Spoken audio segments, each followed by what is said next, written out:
हमने पिछली कक्षा में व्यवहारवाद के बारे में पढ़ा था कि व्यवहारवाद किस प्रकार से जो है द्वितीय महायुद्ध के बाद में राजनीति विज्ञान में एक नई क्रांति हुई और इस क्रांति को हम व्यवहारवाद के नाम से जानते हैं, जिसकी हमने पिछली कक्षा में विशेषताएं आपको बताई थी कि व्यवहारवादी उपागम जो है डेविड ईस्टन ने उसकी 8 प्रमुख विशेषताएं बताई थी और उन विशेषताओं का हमने आपको बिल्कुल विस्तृत रूप से उसके बारे में बताया था। तो व्यवहारवादी आंदोलन जो है वह दूसरे महायुद्ध के बाद में शुरू हुआ और इसने राजनीति विज्ञान के परंपरागत दृष्टिकोण को पूरी तरह से परिवर्तित किया। जिस प्रकार अध्ययन पद्धतियां जो पुरानी थी, अब नई अध्ययन पद्धतियों की शुरुआत राजनीति विज्ञान में हुई और अब आनुभविक अध्ययन अर्थात वैज्ञानिक अध्ययन की शुरुआत राजनीति विज्ञान में होने लगी। इस प्रकार व्यवहारवादी उपागम ने राजनीति विज्ञान को एक नई दिशा दी और जो इसका पुराना स्वरूप था उस पुराने स्वरूप को पूरी तरह से परिवर्तित किया और राजनीति विज्ञान में नए दृष्टिकोण का जो है इसने स्थापना की। तो इस प्रकार व्यवहारवादी उपागम, जैसे कि आपको बताया था कि व्यवहारवादी उपागम के कारण राजनीति विज्ञान में नई शुरुआत शुरू हुई और इसने राजनीति विज्ञान में अध्ययन के नए आयाम जो है स्थापित किए। जिस प्रकार से पहले केवल राजनीतिक संस्थाओं और औपचारिक संस्थाओं का इसमें अध्ययन होता था, इसके स्थान पर अब मानव के राजनीतिक व्यवहार को इसमें शामिल किया गया और मनुष्य का राजनीतिक व्यवहार जो है इसकी मूल इकाई बना व्यक्ति।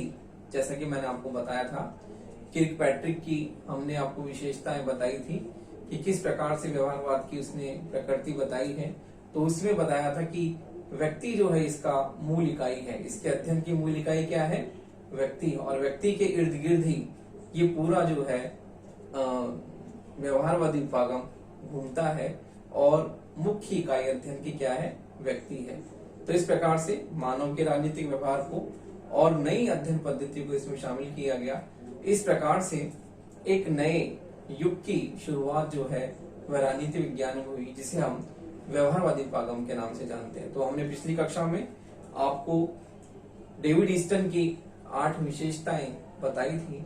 तो इस प्रकार से डेविड ईस्टन जो है वह अपनी पुस्तक पॉलिटिकल सिस्टम में उसने जो है व्यवहारवादी उपागम अर्थात व्यवस्थावादी उपागम के बारे में बताया है और राजनीति विज्ञान में व्यवहारवादी उपागम के द्वारा किस प्रकार से जो है इसे विज्ञान की जो है संज्ञा दी गई है और इस विषय को आज राजनीति विज्ञान के नाम से हम जानते हैं।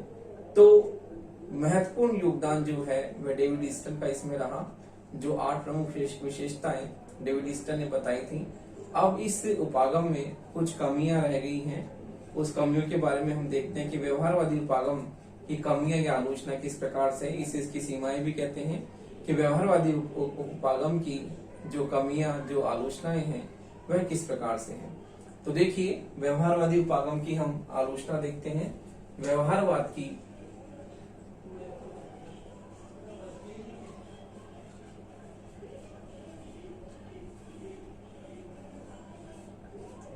आलोचना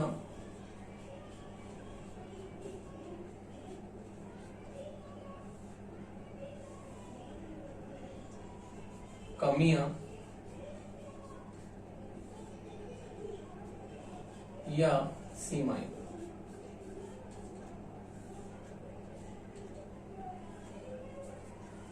तो देखिए, व्यवहारवाद की कुछ कमियां कुछ आलोचनाएं बताई गई हैं कि इस उपागम में कुछ कमियां रह गई थी, जिस कारण से इस उपागम में कुछ दोष उत्पन्न हो गए, जिसे हम इसकी आलोचना के रूप में जानते हैं। तो इसमें आर्नोल्ड ब्रैक्ट,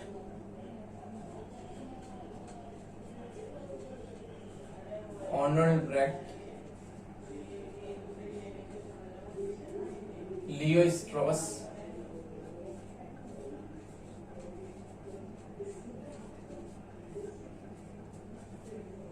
किर्कपैट्रिक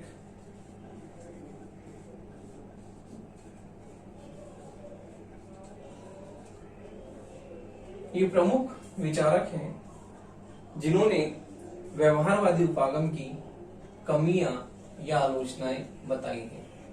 तो देखिए, आर्नल्ड ब्रेक्ट, लियो स्ट्रॉस, किर्कपैट्रिक ये प्रमुख विचारक हैं जिन्होंने व्यवहारवादी उपागम में कुछ कमियां बताई हैं कि इसमें क्या क्या दोष उत्पन्न रहे जिसके कारण इसमें कुछ कमियां मौजूद हैं।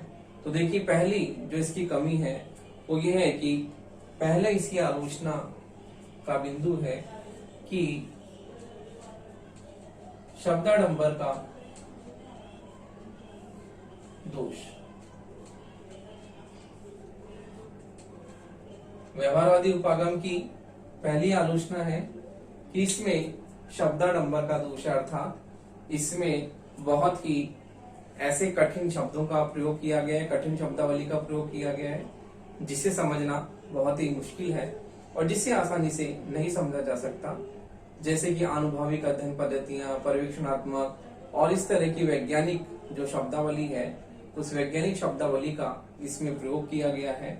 इस कारण से जो इसकी शब्दावली है वो वैज्ञानिक शब्दावली है।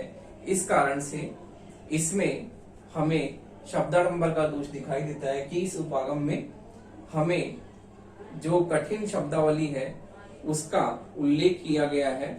इस प्रकार से भारी भरकम शब्दावली का प्रयोग इसमें है। भारी भरकम शब्दावली जो कि सामान्य व्यक्ति के समझ के बाहर की बात है। तो पहला इसकी आलोचना का बिंदु है शब्दाडंबर का दोष, अर्थात इसमें ऐसी शब्दावली का प्रयोग किया गया है जो कि सामान्य व्यक्ति के लिए जो है उसे समझ पाना आसान नहीं है।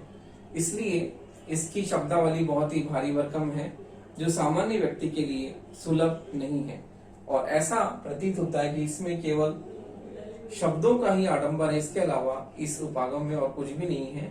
केवल ऐसी वैज्ञानिक शब्दावली का प्रयोग किया गया है और इसके अलावा और कुछ भी इसमें नहीं है। अगला है मूल्य निरपेक्ष अध्ययन संभव नहीं है। दूसरी आलोचना का बिंदु है मूल्य निरपेक्ष अध्ययन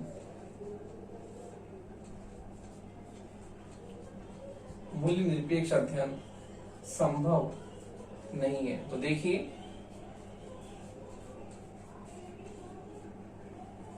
व्यवहारवाद मूल्य निरपेक्ष अध्ययन की बात करता है, मूल्यों के प्रति तटस्थता की बात करता है कि जब शोधकर्ता शोध कर रहा होता है तो उसे मूल्यों से कोई लेना देना नहीं होता, अर्थात जब वह अपने शोध कार्य को कर रहा होता है तो उसमें उसे मूल्यों को कोई भी स्थान नहीं देना चाहिए, अर्थात मूल्य रहित अध्ययन, मूल्यों के प्रति तटस्थता की बात यह करता है और अध्ययन में मूल्यों को बिल्कुल भी स्थान देने की बात ये उपागम नहीं करता। ये कहता है कि मूल्यों को स्थान नहीं देना चाहिए, इसलिए इसे मूल्य निरपेक्ष अध्ययन भी कहते हैं कि इसमें मूल्यों को जो है बिल्कुल भी स्थान नहीं है। जबकि आलोचकों का मानना यह है कि राजनीति विज्ञान में मूल्य आदर्श बहुत ही महत्वपूर्ण है और मूल्य और आदर्शों के बिना कोई भी शोधकर्ता जो है वह अपना शोध कार्य पूरा नहीं कर सकता, क्योंकि कहीं ना कहीं वो अपने मूल्यों से, अपने विश्वासों से, अपने आदर्शों से, अपनी मान्यताओं से, अपने विश्वासों से वह कहीं ना कहीं प्रभावित होता है और वह अपने पूरे अध्ययन में अपनी मान्यताएं, अपने विश्वासों से प्रभावित हुए बिना नहीं रह सकता। इसलिए मूल्य निरपेक्ष अध्ययन जो है वह राजनीति विज्ञान में संभव नहीं है। इसलिए शोधकर्ता अपने शोध की शुरुआत से लेकर अंत तक अपने मूल्यों, अपने आदर्शों, अपने विश्वास, मान्यताओं से प्रभावित हुए बिना नहीं रह सकता।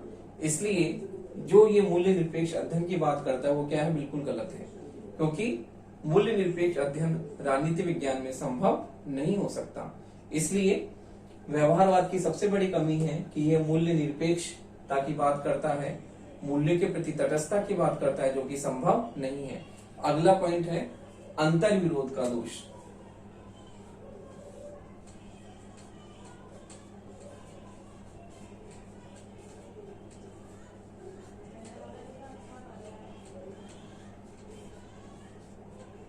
अगला पॉइंट है अंतर विरोध का दोष, अर्थात इसमें अंतर विरोध दिखाई देता है। एक तरफ तो ये मूल्य निरपेक्ष अध्ययन की बात करता है, दूसरी ओर तानाशाही शासन की तुलना में उदारवादी शासन, अर्थात तानाशाही शासन को ये गलत मानता है और उदारवादी लोकतांत्रिक मूल्यों को क्या मानता है, ये सबसे महत्वपूर्ण जो है वह शासन की इकाई मानता है। और वर्तमान में उदारवादी मूल्यों पर आधारित लोकतांत्रिक शासन को ही सबसे महत्वपूर्ण शासन व्यवस्था और सबसे सर्वश्रेष्ठ शासन